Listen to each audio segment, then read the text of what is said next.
Crochet is a process of creating textiles by using a crochet hook to interlock loops of yarn, thread, or strands of other materials. The name is derived from the French term crochet, meaning small hook. Hooks can be made from a variety of materials such as metal, wood, bamboo, or plastic. The key difference between crochet and knitting, beyond the implements used for their production, is that each stitch in crochet is completed before the next one is begun, while knitting keeps many stitches open at a time. Some variant forms of crochet, such as Tunisian crochet and broomstick lace, do keep multiple crochet stitches open at a time. The word crochet is derived from the Old French crochet, a diminutive of crotch, in turn from the Germanic croc, both meaning hook. It was used in 17th century French lace making, where the term crochetage designated the stitch used to join separate pieces of lace. The word crochet subsequently came to describe both the specific type of textile and the hooked needle used to produce it.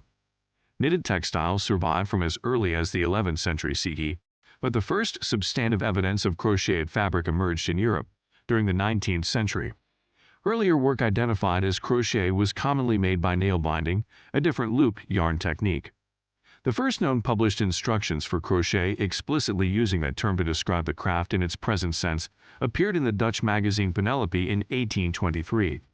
This includes a color plate showing 5 styles of purse, of which 3 were intended to be crocheted with silk thread.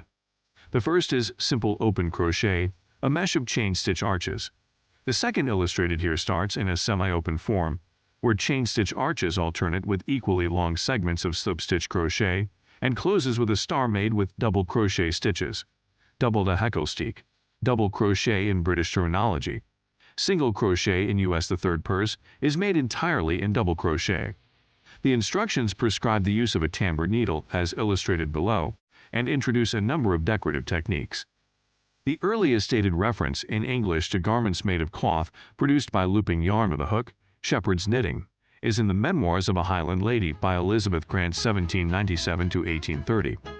The journal entry itself is dated 1812, but was not recorded in its subsequently published form until sometime between 1845 and 1867, and the actual date of publication was first in 1898. Nonetheless, the 1833 volume of Penelope describes and illustrates a shepherd's hook, and recommends its use for crochet with coarser yarn.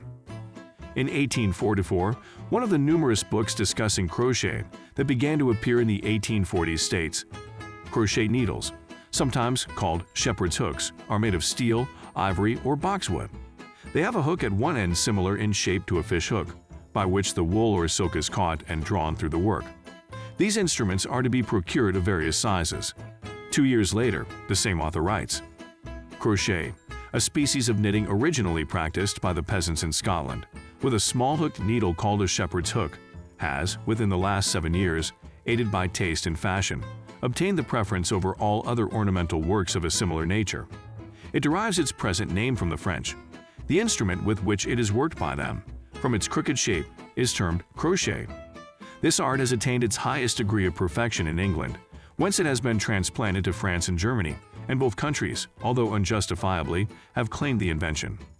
An instruction book from 1846 describes shepherd or single crochet as what in current British usage is either called single crochet or slip-stitch crochet, with US-American terminology always uses the latter, reserving single crochet for use as noted above.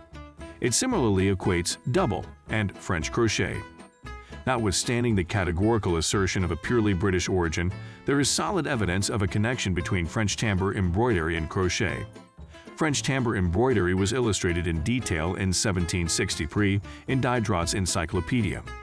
The tip of the needle, shown there, is indistinguishable from that of a present-day inline crochet hook, and the chain stitch, separated from a cloth support, is a fundamental element of the latter technique.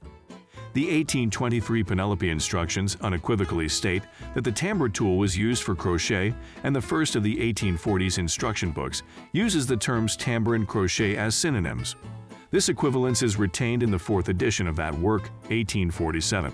The strong taper of the shepherd's hook eases the production of slip-stitch crochet, but is less amenable to stitches that require multiple loops on the hook at the same time. Early yarn hooks were also continuously tapered, but gradually enough to accommodate multiple loops. The design with a cylindrical shaft that is commonplace today was largely reserved for tambour-style steel needles. Both types gradually merged into the modern form that appeared toward the end of the 19th century, including both tapered and cylindrical segments, and the continuously tapered bone hook remained in industrial production until World War II.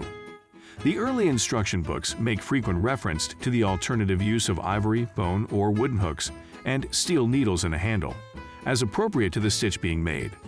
Taken with the synonymous labeling of shepherd's and single crochet, and the similar equivalents of French and double crochet, there is a strong suggestion that crochet is rooted both in tambour embroidery and shepherd's knitting, leading to thread and yarn crochet respectively, a distinction that is still made.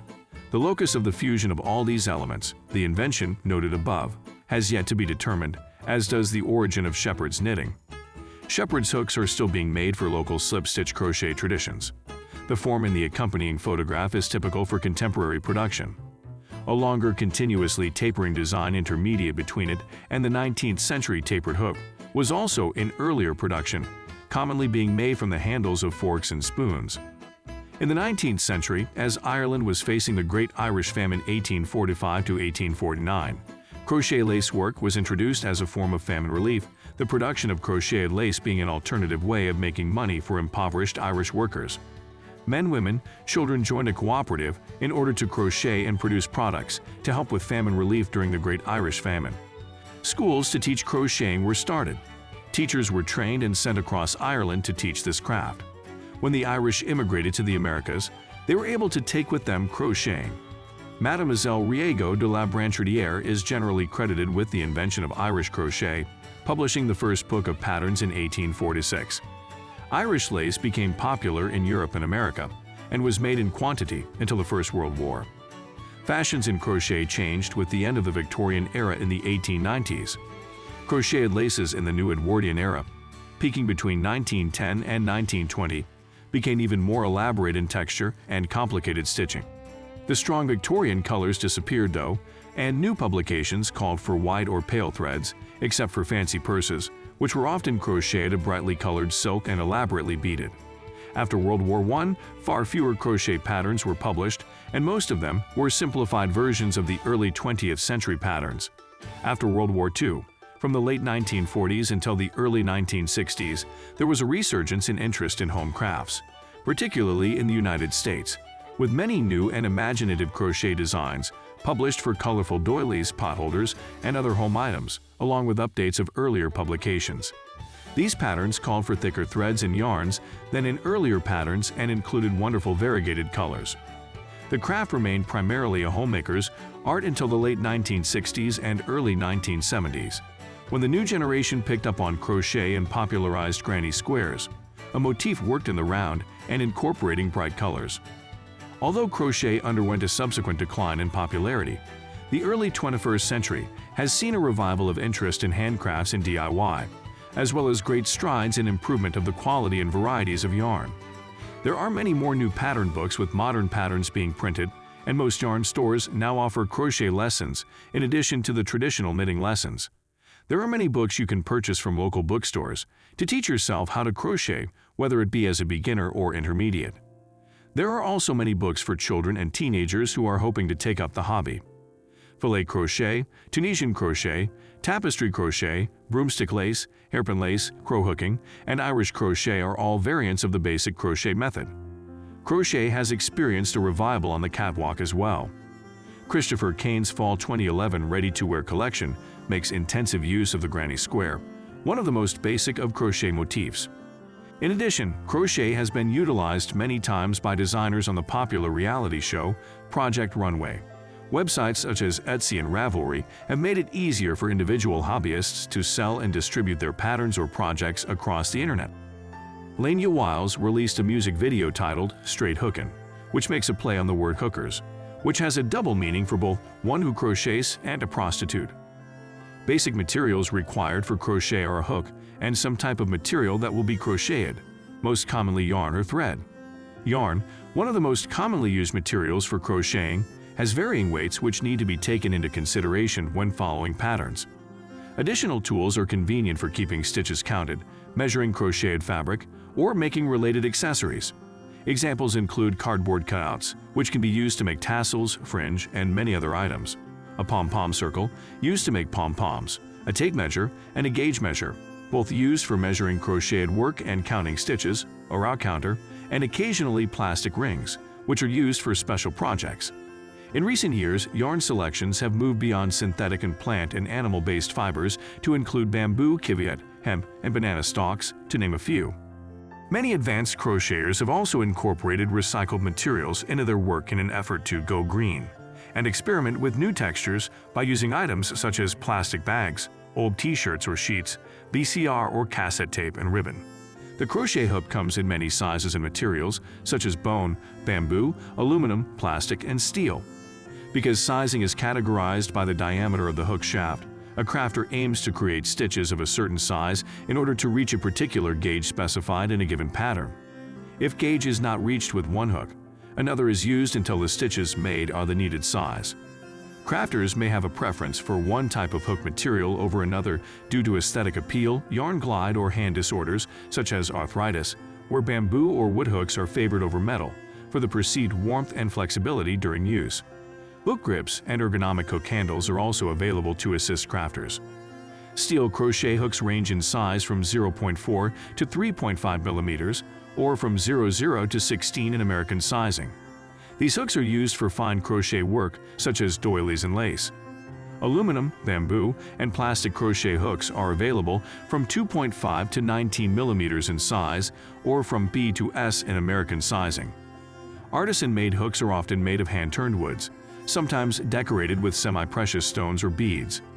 Crochet hooks used for Tunisian crochet are elongated and have a stopper at the end of the handle, while double-ended crochet hooks have a hook on both ends of the handle.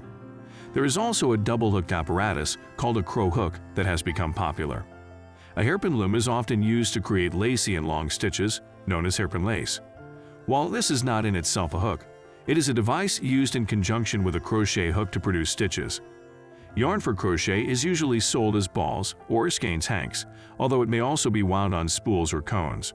Skeins and balls are generally sold with a yarn band, a label that describes the yarn's weight, length, dye lot, fiber content, washing instructions, suggested needle size, likely gauge, etc.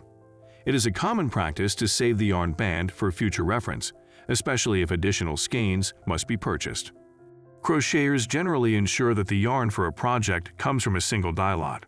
The dye lot specifies a group of skeins that were dyed together and thus have precisely the same color.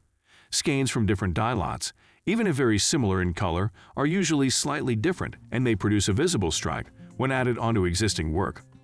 If insufficient yarn of a single dye lot is bought to complete a project, additional skeins of the same dye lot can sometimes be obtained from other yarn stores or online. The thickness or weight of the yarn is a significant factor in determining how many stitches and rows are required to cover a given area for a given stitch pattern. This is also termed a gauge. Thicker yarns generally require large diameter crochet hooks, whereas thinner yarns may be crocheted with thick or thin hooks. Hence, thicker yarns generally require fewer stitches, and therefore less time, to work up a given project. The recommended gauge for a given ball of yarn can be found on the label that surrounds the skein when buying in stores. Patterns and motifs are coarser with thicker yarns and produce bold visual effects, whereas thinner yarns are best for refined or delicate pattern work. Yarns are standardly grouped by thickness into 6 categories: superfine, fine, light, medium, bulky, and super bulky. Quantitatively, thickness is measured by the number of wraps per inch. The related weight per unit length is usually measured in tecks or denier before use. Hanks are wound into balls in which the yarn emerges from the center, making crocheting easier by preventing the yarn from becoming easily tangled. The winding process may be performed by hand or done with a ball winder and swift. A yarn's usefulness is judged by several factors, such as its loft, its ability to trap air, its resilience, elasticity under tension, its washability and color fastness, its hand, its feel, particularly softness via scratchiness, its durability against abrasion, its resistance to pilling, its hairiness, fuzziness, its tendency to twist or untwist, its overall weight and drape, its blocking and felting qualities, its comfort, breathability, moisture absorption, wicking properties, and its appearance, which includes its color, sheen, smoothness, and ornamental features. Other factors include allergenicity, speed of drying, resistance to chemicals, moths and mildew, melting point and flammability, retention of static electricity, and the propensity to accept dyes. Desirable properties may vary for different projects, so there is no one best yarn. Although crochet may be done with ribbons, metal wire, or more exotic filaments, most yarns are made by spinning fibers. In spinning, the fibers are twisted so that the yarn resists breaking under tension. The twisting may be done in either direction, resulting in a Z-twist or S-twist yarn. If the fibers are first aligned by combing them and the spinner uses a worsted type drafting method, such as the short forward draw, the yarn is smoother and called a worsted. By contrast, if the fibers are carded but not combed and the spinner uses a woolen drafting method, such as the long backward draw, the yarn is fuzzier and called woolen spun. The fibers making up a yarn may be continuous filament fibers, such as silk and many synthetics, or they may be staples fibers of an average length, typically a few inches. Naturally, filament fibers are sometimes cut up into staples before spinning.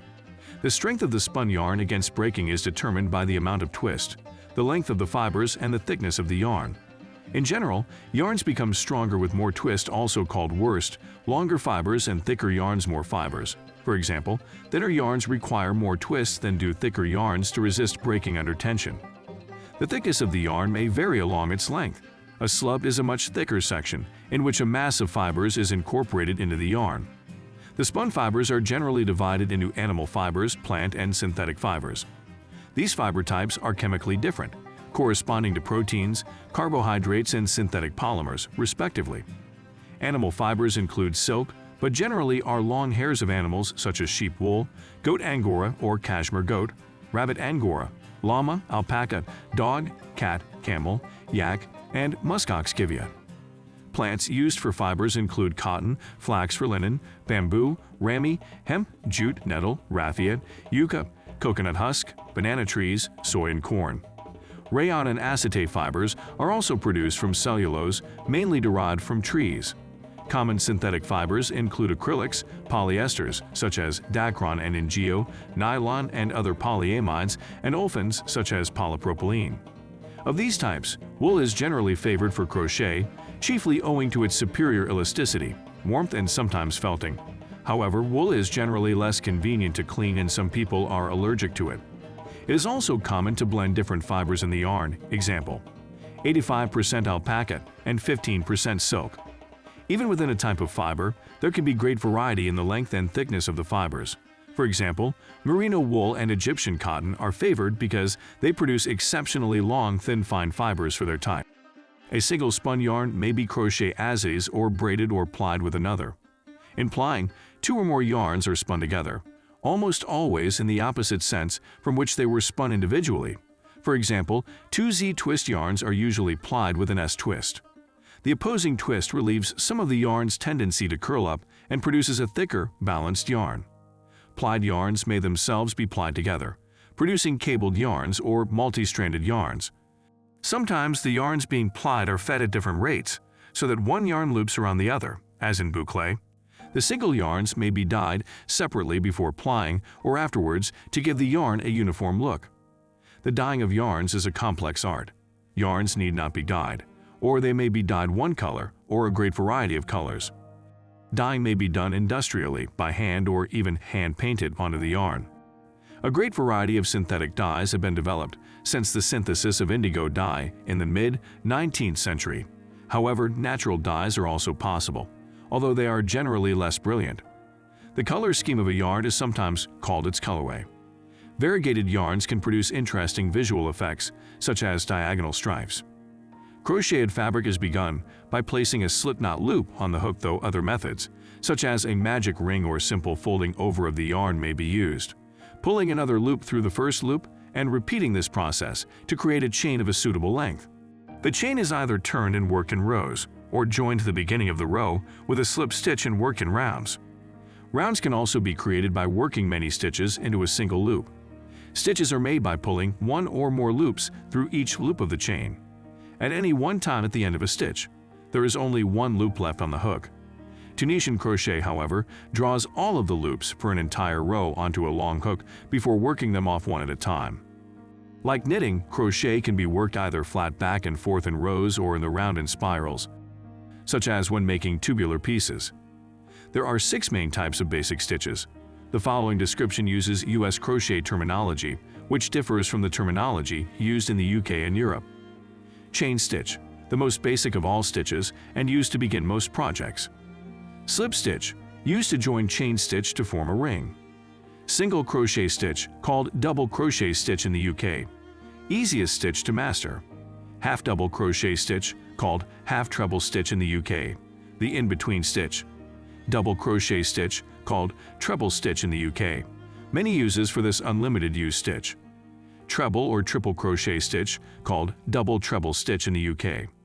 While the horizontal distance covered by these basic stitches is the same, they differ in height and thickness. The more advanced stitches are often combinations of these basic stitches or are made by inserting the hook into the work in unusual locations. More advanced stitches include the shell stitch, V-stitch, spike stitch, Afghan stitch, butterfly stitch, popcorn stitch, cluster stitch, and crocodile stitch. In the English-speaking crochet world, basic stitches have different names that vary by country. The differences are usually referred to as UK, US, or British American. Crochet is traditionally worked off a written pattern in which stitches and placement are communicated using textual abbreviations. To help counter confusion when reading patterns, a diagramming system using a standard international notation has come into use. Illustration, left. In the United States, crochet terminology and sizing guidelines, as well as standards for yarn and hook labeling, are primarily regulated by the Craft Yarn Council. Another terminological difference is known as tension and gauge. Individual crocheters work yarn with a loose or a tight hold, and if unmeasured, these differences can lead to significant size changes in finished garments that have the same number of stitches. In order to control for this inconsistency, printed crochet instructions include a standard for the number of stitches across a standard swatch of fabric. An individual crocheter begins work by producing a test swatch and compensating for any discrepancy by changing to a smaller or larger hook. North Americans call this gauge, referring to the end result of these adjustments. British crocheters speak of tension, which refers to the crafter's grip on the yarn while producing stitches. One of the more obvious differences is that crochet uses one hook while much knitting uses 2 needles. In most crochet, the artisan usually has only one lev stitch on the hook, with the exception being Tunisian crochet, while a knitter keeps an entire row of stitches active simultaneously. Drop stitches, which can unravel a knitted fabric, rarely interfere with crochet work, due to a second structural difference between knitting and crochet. In knitting, each stitch is supported by the corresponding stitch in the row above, and it supports the corresponding stitch in the row below, whereas crochet stitches are only supported by and support the stitches on either side of it. If a stitch in a finished crocheted item breaks, the stitches above and below remain intact, and because of the complex looping of each stitch, the stitches on either side are unlikely to come loose unless heavily stressed. Round or cylindrical patterns are simple to produce with a regular crochet hook, but cylindrical knitting requires either a set of circular needles or 3 to 5 special double-ended needles. Many crocheted items are composed of individual motifs, which are then joined together, either by sewing or crocheting, whereas knitting is usually composed of one fabric, such as entrelac. Freeform crochet is a technique that can create interesting shapes in 3 dimensions because new stitches can be made independently of previous stitches almost anywhere in the crocheted piece. It is generally accomplished by building shapes or structural elements onto existing crocheted fabric at any place the crafter desires. Knitting can be accomplished by machine, while many crochet stitches can only be crafted by hand. The height of knitted and crocheted stitches is also different. A single crochet stitch is twice the height of a knit stitch in the same yarn size and comparable diameter tools, and a double crochet stitch is about 4 times the height of a knit stitch. While most crochet is made with a hook, there is also a method of crocheting with a knitting loom. This is called loomshit. Slip stitch crochet is very similar to knitting. Each stitch in slip stitch crochet is formed the same way as a knit or purl stitch, which is then bound off. A person working in slip stitch crochet can follow a knitted pattern with knits, purls, and cables and get a similar result. It is a common perception that crochet produces a thicker fabric than knitting, tends to have less give than knitted fabric, and uses approximately a third more yarn for a comparable project than knitted items. Although this is true when comparing a single crochet swatch with a stockinette swatch, both made with the same size yarn and needle or hook, it is not necessarily true for crochet in general.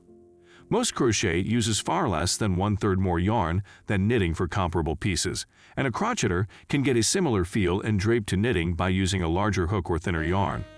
Tunisian crochet and slip-stitch crochet can in some cases use less yarn than knitting for comparable pieces. According to sources claiming to have tested the 1/3 more yarn assertion, a single crochet stitch uses approximately the same amount of yarn as knit garter stitch, but more yarn than stockinette stitch. Any stitch using yarn overs uses less yarn than single crocheted to produce the same amount of fabric. Cluster stitches, which are in fact multiple stitches worked together, will use the most length. Standard crochet stitches like SC and DC also produce a thicker fabric, more like knit garter stitch. This is part of why they use more yarn. Slip stitch can produce a fabric much like stockinette that is thinner and therefore uses less yarn. Any yarn can be either knitted or crocheted, provided needles or hooks of the correct size are used, but the quartz properties should be taken into account. For example, lofty, thick woolen yarns tend to function better when knitted, which does not crush their airy structure, while thin and tightly spun yarn helps to achieve the firm texture required for amigurumi crochet. It has been very common for people and groups to crochet clothing and other garments, and then donate them to soldiers during war. People have also crocheted clothing and then donated it to hospitals, for sick patients, and also for newborn babies. Sometimes groups will crochet for a specific charity purpose, such as crocheting for homeless shelters, nursing homes, etc. It is becoming increasingly popular to crochet hats commonly referred to as chemo caps and donate them to cancer treatment centers for those undergoing chemotherapy and therefore losing hair. During October, pink hats and scarves are made and proceeds are donated to breast cancer funds. Organizations dedicated to using crochet as a way to help others include Knots of Love, Crochet for Cancer, and Soldiers' Angels. These organizations offer warm, useful items for people in need. In 2020, people around the world banded together to help save the wildlife affected by the Australian bushfires by crocheting kangaroo pouches, koala mittens, and wildlife nests. This was an international effort to help during the particularly bad bushfire season, which devastated local ecological systems. A group started in 2005 to create crochet versions of coral reefs, grew by 2022 to over 20,000 contributors in what became the Crochet Coral Reef Project. To promote awareness of the effects of global warming, their creations have been displayed in galleries and museums by an estimated 2 million people. Many creations apply hyperbolic curved geometric shapes, distinguished from Euclidean flat geometry, to emulate natural structures. Crocheting and other forms of needlecraft or handicraft are proven to have several health benefits, including reducing stress and anxiety. Studies show that the constant repetition of hand movement helps keep the mind calm and distracts the brain from the stresses of life. When crocheting, the brain releases serotonin that helps calm the mind and improve mood. Crocheting and similar activities are shown to improve Alzheimer's disease, insomnia, and depression. The colors and textures of the yarn are usually pleasing to the senses, and the finished product can give a person a sense of accomplishment. Crochet has been used to illustrate shapes in hyperbolic space that are difficult to reproduce using other media or are difficult to understand when viewed two-dimensionally.